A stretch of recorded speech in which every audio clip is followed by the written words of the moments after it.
अस्सलाम वालेकुम दोस्तों, तुसीं वेखदे पे हो पावर पंजाब टीवी ते मैं तुहाडा मेज़बान मोहम्मद बिलाल। दोस्त सब तो पहले अपने चैनल नूं करना है सबसक्राइब और नाल ही लगे बैल दा बटन दबाना है ताकि साडी हर नवीं वीडियो मेरे वीरां तक बास निकलना पहुंचे। दोस्तों वास्ते ताज़ा सूई मज दी वीडियो लैके हाजिर होए हैं जी। दूसरा सुबह सूई है, पिछे कट्टी है और माशाल्लाह प्योर नीली दी मज है, ताज़ा बिल्कुल सूई है। जेर अज तक इन्हें पानी है, यह पिछे कट्टी माशाल्लाह सफेद चिट्टियां अखां ने कट्टी दियां भी और मज दियां माशाल्लाह सफेद चिट्टियां अखां और काठां च सिंग मोड़िया है, मत्थे सफेद फुली है और माशाल्लाह पशम नाल भरी हुई मज है।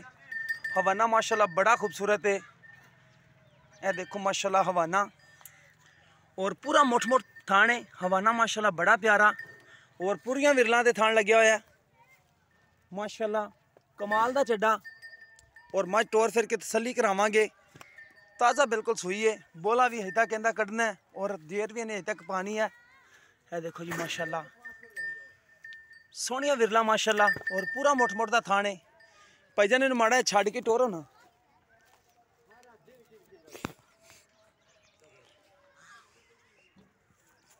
यह देखो जी माशाल्लाह टुरन फिरन दे विच कोई मसला मसैल नहीं।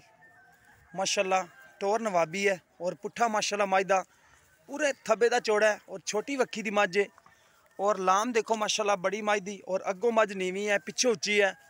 यह मज दियां निशानियां होंदियां ने नीली दियां।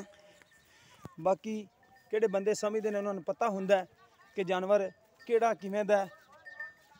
यह देखो माशाल्लाह हवाना माशाल्लाह बड़ा प्यारा और विरलां पूरी गेट गेट दियां ने, पूरा मुठ पर थान है, कोई लंबा नहीं है, सोहनी है माशाल्लाह। यह पुट्ठा चेक करो, हड्डी एक के और पूछ बिल्कुल बरीक है, खुर घोड़े वाले लगे बिल्कुल पतले और गोल।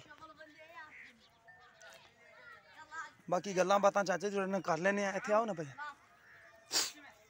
अस्सलाम वालेकुम। वालेकुम चाचू खालद की हाल? ठीक, शुक्र ठीक हो चाचू खालद? सूई है ताज़ा ते बोला तो नहीं अजे तक करिंदा कड्ढिया? नहीं चोया, नहीं चोया। हाँ जी। अच्छा थोड़ी घर दी अगे घर दी है, थना थुना दी साफ है बिल्कुल? बिल्कुल साफ होने तो तसल्ली हो जाएगी जी सूई ठीक जो हो, पई हाँ है। जी छू पी होने तो तसल्ली हो जाएगी, कोई बंदा आएगा तो चो के लै जाएगा। चो के लै जाए ठीक हो गया जी।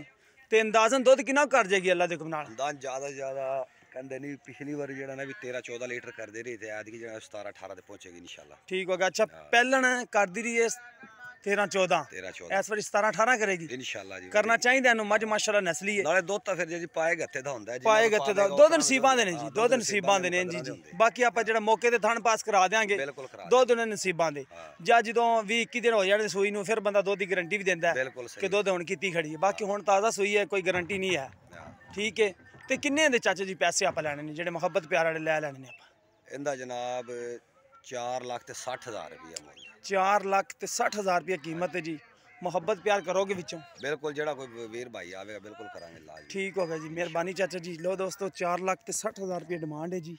मुहब्बत प्यार चाचा जी अपने नाल कर लैणगे। थना दी बिल्कुल गारंटी दे रहे हैं, साफ है और पिछे कट्टी मज दे ताज़ा बिल्कुल सूई है। 10-15 मिनट हो गए ने सूई नूं, जेर इन्हें अजे तक पानी है, जेर पाई होंदी तो बोड़े की भी चवाई दिखा दी है तुहानूं।